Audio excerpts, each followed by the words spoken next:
Okay, the entropic brain, a theory of conscious states informed by neuroimaging research with psychedelic drugs. This paper, chat, seriously, is just whack. Okay? This is like fascinating. I'm going to try to summarize it for you, okay? So entropy is a dimensionless quantity that is used for measuring uncertainty about the state of a system, but it can also imply physical qualities where high entropy is synonymous with high disorder. Entropy is applied here in the context of states of consciousness and their associated neurodynamics. So what this is kind of talking about is that when we think about our consciousness, okay, this paper is fascinating, okay? When we think about our consciousness or a sense of self, it's a low entropy state.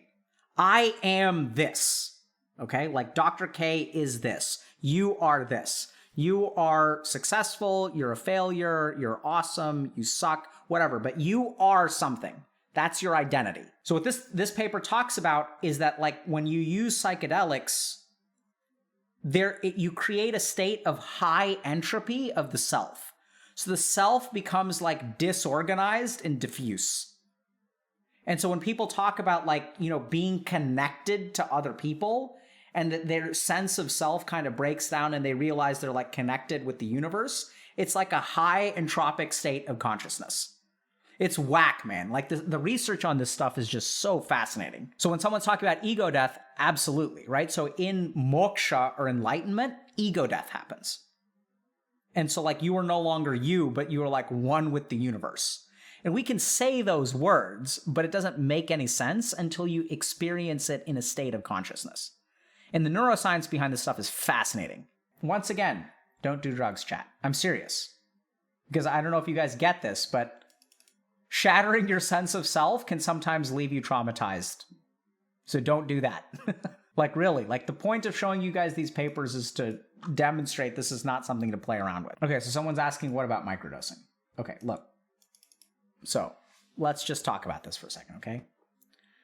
So there are a lot of fads within the substance use community. And like, as a scientist and medical professional, the short answer is we don't know. Right? We don't know what microdosing does to you. We don't know what microdosing doesn't do to you.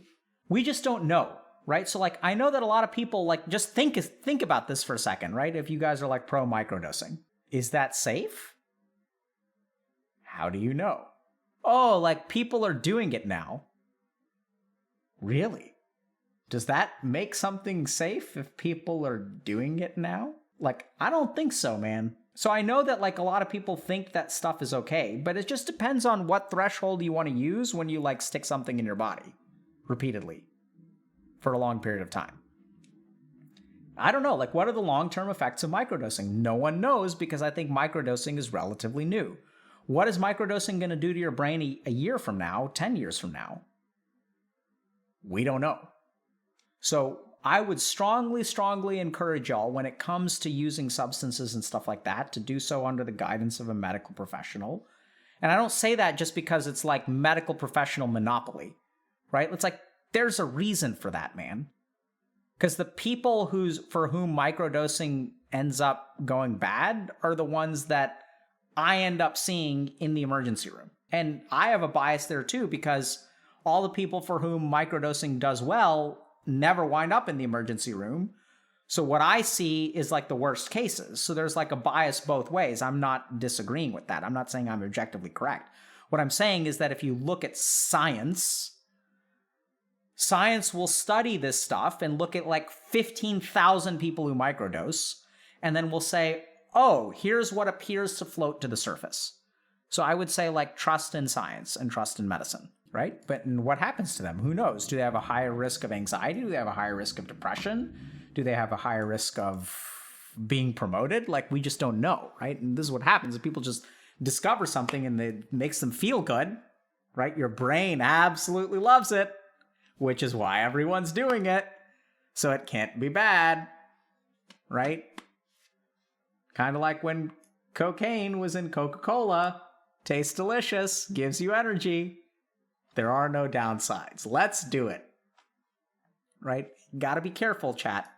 There's a reason why, like, medicine is a thing. and science is a thing. Okay, be careful. So I'd steer clear of drugs, chat. Really.